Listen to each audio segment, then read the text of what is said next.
పోతున్నాయి. ఇందాక వాడు చేతి కట్టుకొని నిలబడ్డాడు, ఒకడు చూసారా?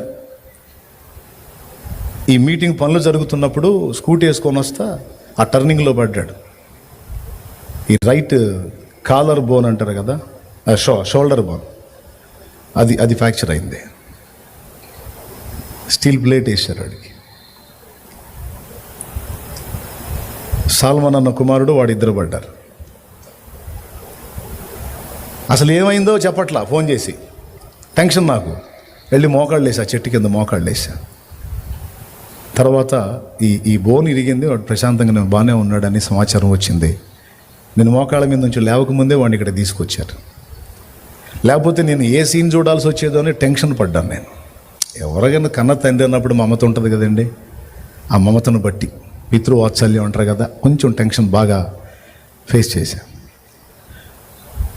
ఈ పనికి తగ్గ శోధన, దేనికి తగ్గ శోధన దానికి ఉంటుంది, ఎంత చెట్టుకి అంత గాలి అని.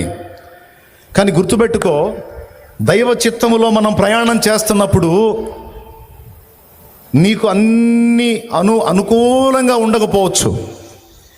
ఎప్పటికప్పుడు విశ్వాసం మీద ఆధారపడతా నువ్వు నడుస్తూ ఉండొచ్చు. కానీ గుర్తుపెట్టుకో, అంతిమ విజయం నీదే.